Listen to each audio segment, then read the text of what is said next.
আসসালামু আলাইকুম। আশা করি সবাই ভালো আছেন। শনিবার মার্কেট বন্ধ।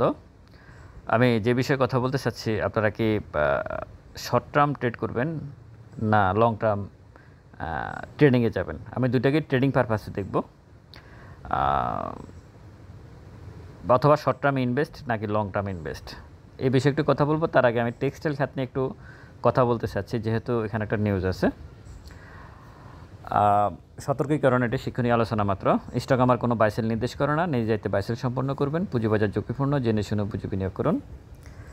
হোয়াটসঅ্যাপ গ্রুপে যারা অ্যাড হতে চাচ্ছেন, এন্ট্রি ফি দিয়ে 1 মাসের জন্য অ্যাড হতে পারেন। নতুন বিনিয়োগকারী যারা আছেন তারা হাতে লেখা বইটা সংগ্রহ রাখতে পারেন। বিশেষ করে 2-3 বছর যারা মার্কেটে আসছেন নতুন, আপনাদের মার্কেট সম্পর্কে এখন অনেক কিছু জানার আছে বলে মনে করি। সুতরাং এই বইটা কার্যকর ভূমিকা পালন করতে পারে। আর পোর্টফোলিও ম্যানেজ করতে চাইলেও ডিসক্রিপশন বক্সে নাম্বার দেওয়া আছে, যোগাযোগ করতে পারেন। টেক্সটাইল নিয়ে প্রথমে যদি আমি বলি, টেক্সটাইলে 35% শুল্ক আরোপ হয়েছে। আগের 15%, এখন 20%, টোটাল 35%। এটা হচ্ছে মূল কথা। এখন টেক্সটাইল খাতের বিনিয়োগকারীরা একটু অস্থির আছে, আগামীকাল কী হয় বা এই সপ্তাহ কী হতে পারে টেক্সটাইলে।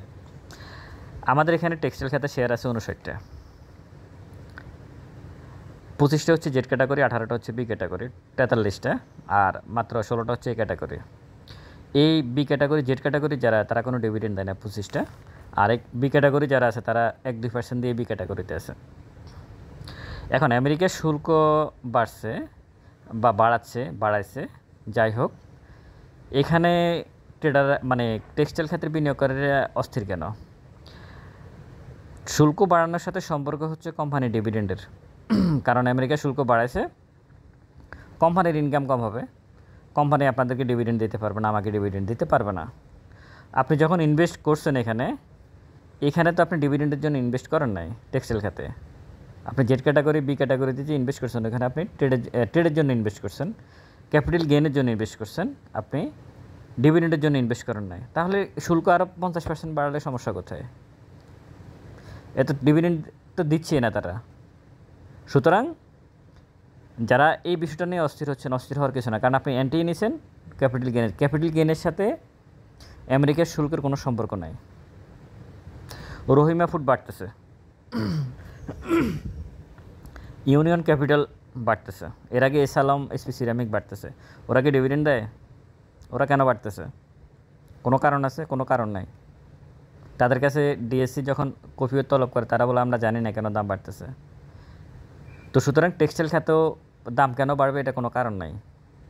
যে এই শেয়ারগুলো আছে এগুলোতে 2-1টা স্টক আছে, 2-3টা স্টক বাদে বাকি স্টকগুলো কেন দাম বাড়ে, কেন কমে, এখানে কোনো কারণ নাই। সুতরাং আমেরিকার শুল্কের সাথে ক্যাপিটাল গেইনের কোনো সম্পর্ক নাই। দাম বাড়তে এমনি বাড়ে, এখানে কোনো ব্যাখ্যা নাই।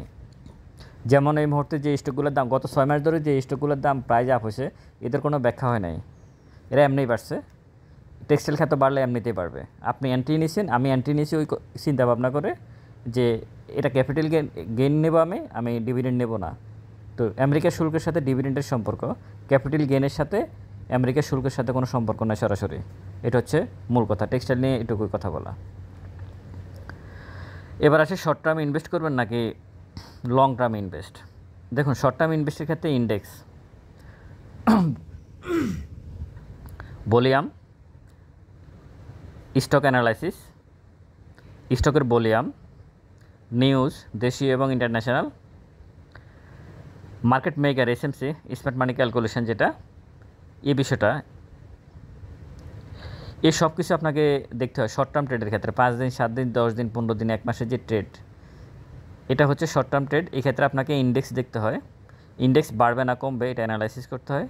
ভলিউম দেখতে হয়, ইন্ডেক্সের ভলিউম, স্টকের মুভমেন্ট, হ্যাঁ, নিউজ, মার্কেট মেকারদের আচরণ, এগুলো আপনাকে শর্ট টার্ম ট্রেডে দেখতে হয়।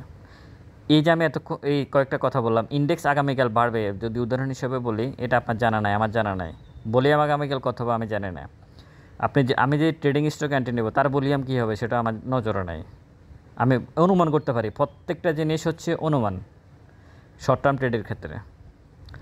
এই অনুমান করে যখন কোনো সিদ্ধান্ত নেওয়া হয়, সেক্ষেত্রে ঝুঁকি অনেক বেশি থাকে এবং বেশিরভাগ ক্ষেত্রেই ক্ষতিগ্রস্ত হওয়ার সম্ভাবনা থাকে। তো সুতরাং শর্ট টার্ম ট্রেড করে কতটুকু প্রফিট আমি নিতে পারি, এটা ভাবনার একটা বিষয় আছে। এরপর আসি আমি শর্ট টার্ম ট্রেডের ক্ষেত্রে আরেকটা ভুল, এই ভুলটা করা যাবে না যারা করেন আর কি। অনুমানের উপর ভিত্তি করে কতটুকু প্রফিট করা যায় সেটা অবশ্যই চিন্তা ভাবনা করবেন।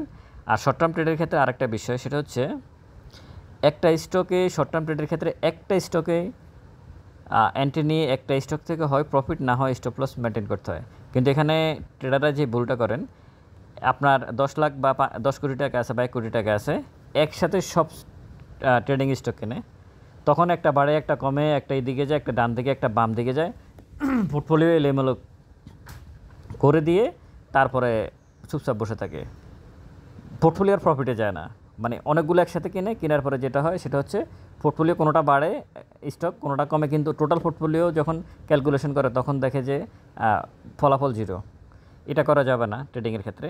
একটা স্টকে এন্ট্রি নেবেন, হয় প্রফিট না হয় স্টপ লস, তার গল্পটা শেষ করার পরে অন্য আরেকটা গল্প শুরু করবেন ট্রেডিং স্টকের ক্ষেত্রে। এবার আসুন ইনভেস্টমেন্টের বিষয়ে কথা বলে। অনেকে মিডিয়াতে বলার চেষ্টা করেন 5 বছর 10 বছর একটা ইনভেস্ট করলে ভালো একটা রিটার্ন পাওয়া যায়, এই পাওয়া যায় সে পাওয়া যায়। আমাদের এই মার্কেটে কেউ 5-10 বছর হলে তাহলে লোকজন সঞ্চয়পত্র এবং ব্যাংকে চলে যেত। 5-10 বছর মার্কেট 5 দিন, সপ্তাহে 5 দিন খোলা থাকে, রবিবার থেকে বৃহস্পতিবার। এখানে একজন বিনিয়োগকারী 5-10 বছর শেয়ার কিনে বসে থাকবে, এটা বাস্তবতা বিবর্জিত একটা কথা, বাস্তবতার সাথে এটা কোনো মিলে না। আর 5 বছর একটা শেয়ার ধরে বসে থাকলেই যে প্রফিট হবে এটাও সম্ভব না।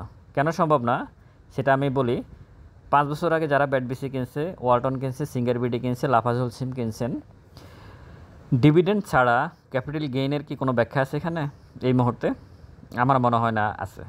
আপনারা অ্যানালাইসিস করে দেখেন।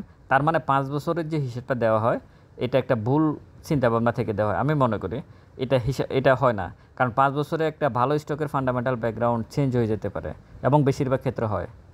তাহলে ট্রেডিংও করা যাবে না, 5 বছর ধরে রাখাও যাবে না, তাহলে কী করবো আমরা? বাংলাদেশের পুঁজিবাজারে যেটা করতে হবে সেটা হচ্ছে আপনাকে টমেটো সিজনে কিনে গোডাউনে রাখে,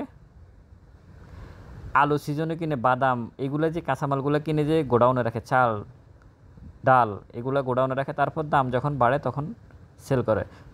এই মার্কেটকে, বাংলাদেশের পুঁজিবাজারকে এইভাবে আপনি চিন্তা করতে হবে। আপনাকে 2টা ভাগ করতে হবে, জুন এবং ডিসেম্বর। এই অনুযায়ী আপনাকে ভালো স্টকে এন্ট্রি নিতে হবে।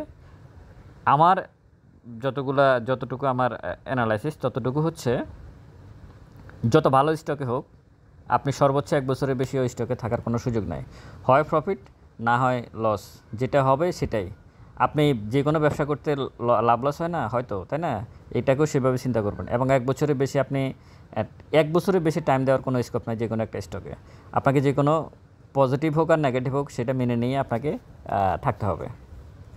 সুতরাং দ্রুত আপনি প্রফিট এন্ট্রি নেবেন, শর্ট টার্ম ইনভেস্ট করবেন প্রত্যেকটা অনুমানের উপর।